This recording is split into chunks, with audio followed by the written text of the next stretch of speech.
Mais uma vez aqui, nós estamos estudando o panorama dos 4 evangelhos e hoje nós vamos falar sobre o evangelho de Jesus Cristo segundo escreveu Lucas. Voltando um pouco, nós estamos lembrando o seguinte, que nós estamos estudando sobre os 4 evangelhos de acordo com as 4 faces do querubim, que é face de leão, que é rei, a face de boi, que é servo, a face de águia, que é filho de Deus, e a face de homem, que é o filho do homem.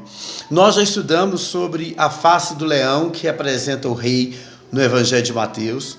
Nós já estudamos sobre a face do boi, que é Marcos, o Evangelho de Jesus Cristo segundo escreveu Marcos, que é a face de boi. Agora nós vamos estar estudando o Evangelho segundo escreveu Lucas, que é a face do filho do homem.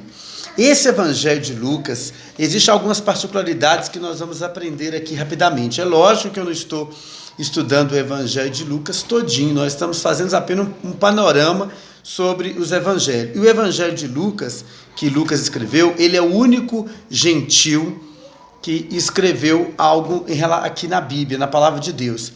E esse Evangelho de Lucas é o Evangelho que nós podemos chamar o Evangelho cronológico, porque o que Lucas fez? Ele pegou todas as informações, ele fez uma pesquisa de todas as informações, depois que ele recebeu todas as informações, ele foi e colocou aqui no seu Evangelho essas informações cronologicamente falando. Então, para nós entendermos isso, você precisa ler o versículo do Evangelho de Lucas, capítulo 1, o versículo 4, ele diz assim, olha, para que conheças com segurança a respeito das coisas que te foram informadas. Então, tudo aquilo que foi informado para Lucas, ele colocou aqui no seu Evangelho. O Evangelho de Lucas, antes de nós falarmos sobre o Evangelho de Lucas, nós vamos saber quem é esse Lucas. Esse Lucas, na verdade, é um médico, né, que se formou, é um grego, um médico, e muitos até dizem que ele também é sírio, mas as duas informações que a gente tem, a informação que bate mais é que ele seja grego. Mas esse Lucas, ele aparece algumas vezes aqui na Palavra de Deus. Na verdade, ele aparece somente 3 vezes o nome Lucas. Você vai encontrar, por exemplo, nós vamos ler Colossenses 4,14. Vamos dar uma lida lá. Colossenses capítulo 4 e o versículo 14, o Lucas vai aparecer lá, o evangelista Lucas. Carta de Paulo aos Colossenses, no capítulo de número 4, e nós vamos ler o versículo de número 14.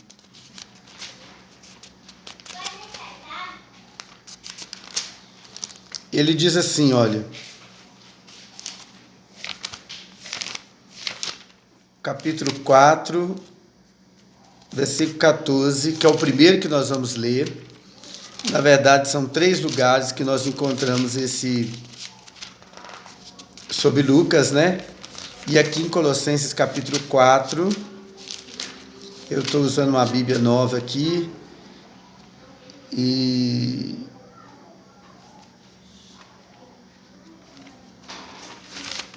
essas Bíblias novas são complicadas, né? Eu estou acostumado com as minhas outras Bíblias, quando eu pego uma Bíblia nova para mexer nela, eu demoro a encontrar o que eu preciso. Mas aqui diz assim, 4 e o versículo de número 14. Diz assim, olha, saudai-vos Lucas, o amado médico, e Demas. Então, nós sabemos que Lucas é o médico, porque aqui em Colossenses 4,14, Paulo diz, saudai-vos Lucas, o amado médico. Então, nós sabemos que esse Lucas aqui é o mesmo Lucas do Evangelho. Outro lugar também que nós vamos ler sobre Lucas, em relação a ele, é Filemon, só tem um capítulo, nós vamos ler o versículo 24. Lá na carta de Paulo a Filemon também, nós vamos encontrar lá em Filemon, o versículo de número 24. Lá diz assim, olha, versículo 24, lá diz assim: Marcos, Aristarco, Demas e Lucas, meus cooperadores. Aqui nós sabemos que esse Lucas era cooperador de Paulo. Paulo estava acamado e ele chamou Lucas para ser o seu médico, para ser atendido. Eles chamaram Lucas para atender Paulo e aí ele se converteu. E quando ele se converteu, né, nós encontramos agora ele aqui. Ele fez uma pesquisa longa para entender tudo sobre Jesus. Depois que ele ouviu falar de Jesus, ele fez uma pesquisa muito longa para entender sobre Jesus. Então ele foi à casa da irmã Maria, começou a pesquisar a mãe de Jesus, e nessa pesquisa dele, ele chegou a esses fatos que ele escreveu aqui no Evangelho de Lucas. Nós poderíamos dizer que o Evangelho de Lucas é o Evangelho de Paulo também, porque ele foi inspirado, ele recebeu a inspiração de Paulo para escrever esse Evangelho. Outro lugar que nós vamos ler também é 2 Timóteo 4:1. Nós vamos aqui só para nós sabermos onde nós encontramos esse Lucas. Então nós vamos para 2 Timóteo. 2 Timóteo, capítulo 4, o versículo 1. 2 Timóteo, capítulo 4, versículo 1. Lá diz assim, olha: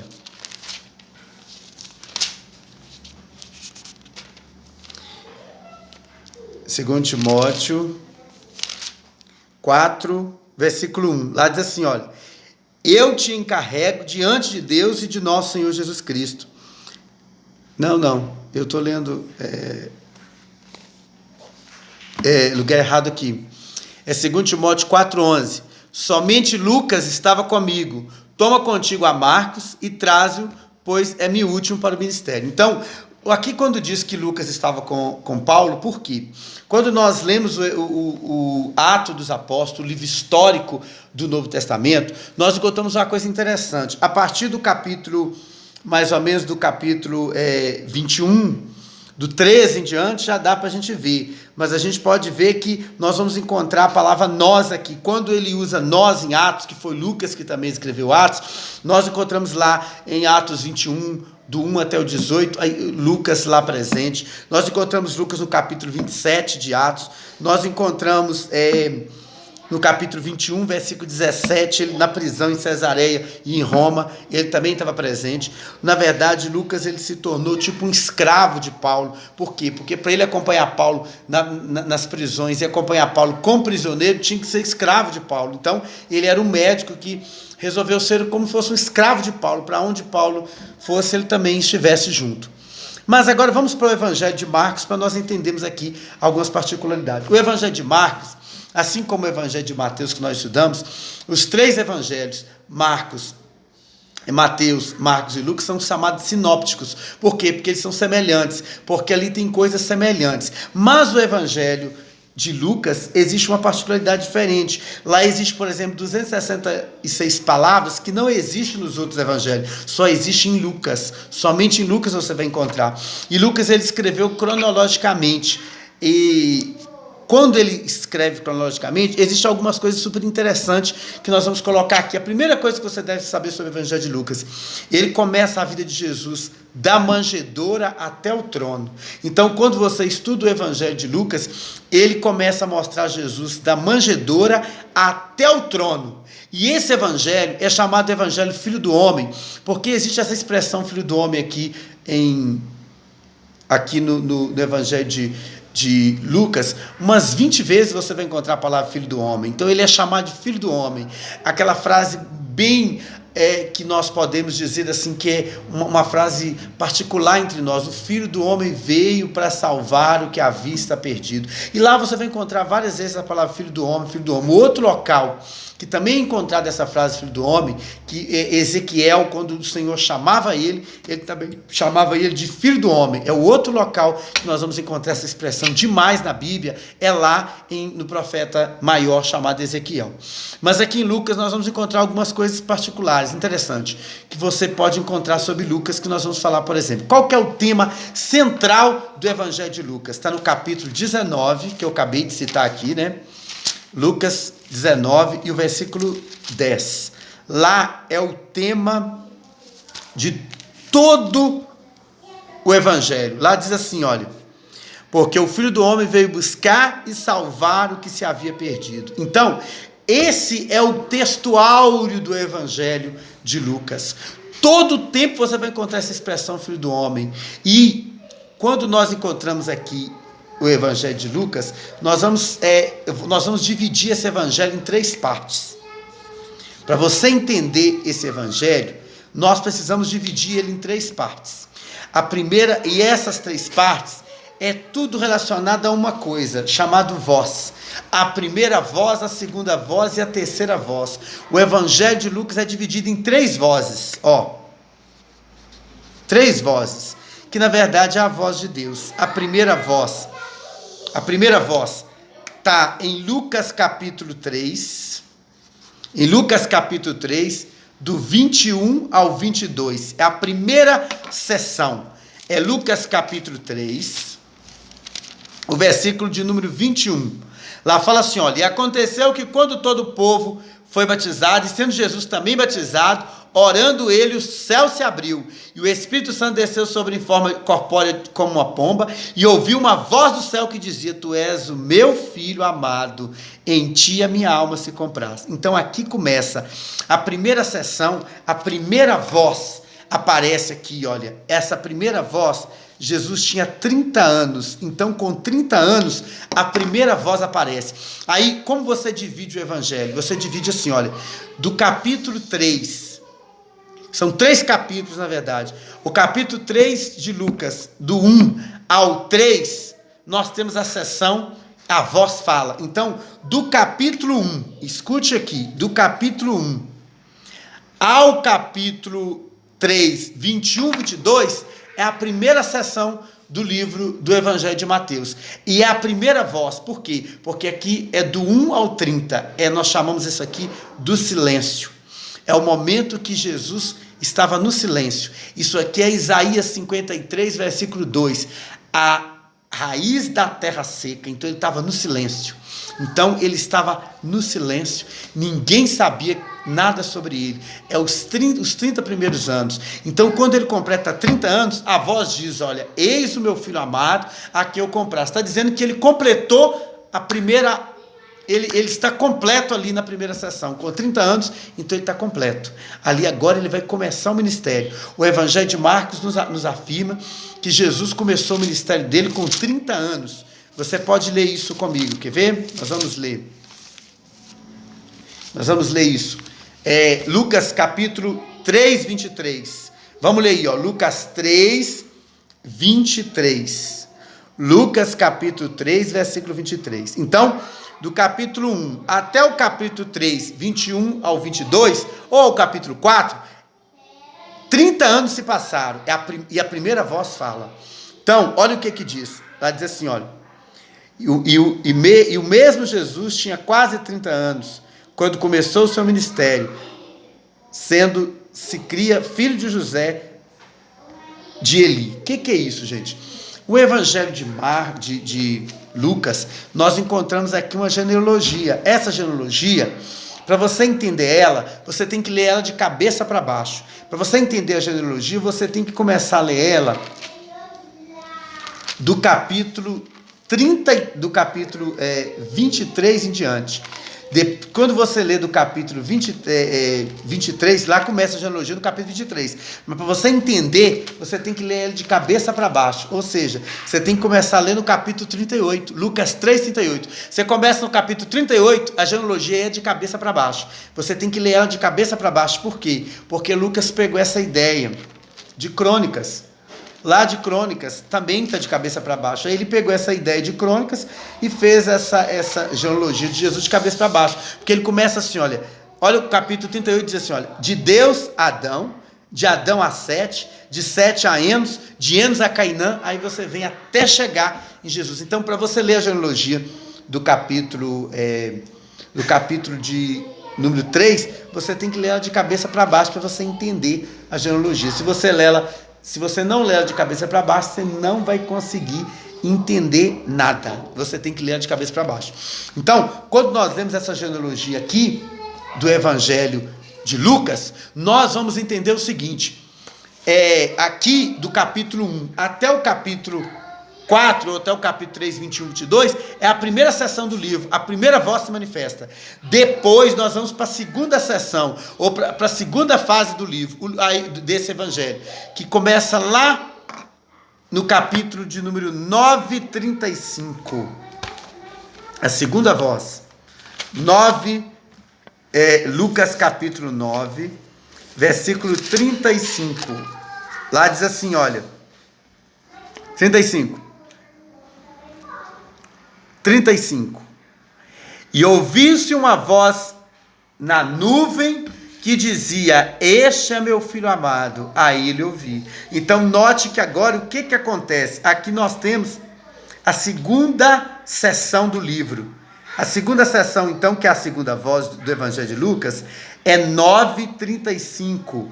Lá começa uma nova sessão, que é a segunda voz. Jesus agora tem 33 anos. Então se passaram 3 anos.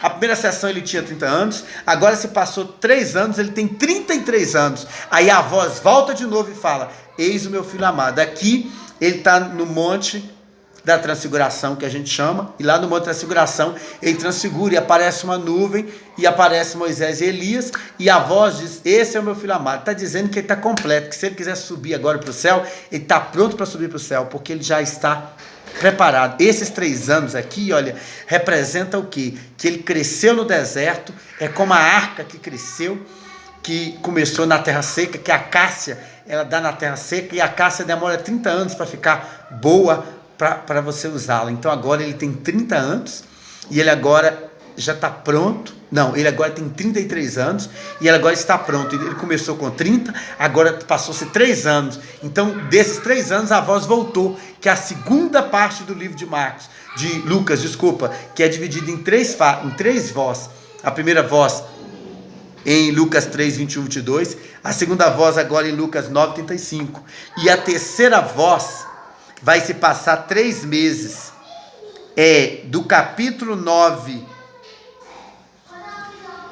51 até o capítulo 24, 53. Esse tempo aí, olha, é 6 meses. Aí depois de 6 meses, a voz vai voltar novamente. Aí desses 6 meses aí, acaba totalmente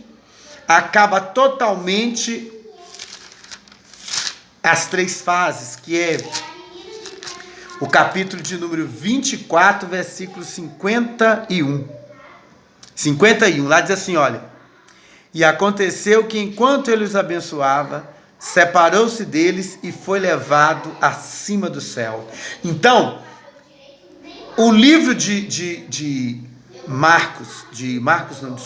Lucas, é dividido em 3 vozes, em três vozes, em 3 fases. O céu se pronuncia 3 vezes.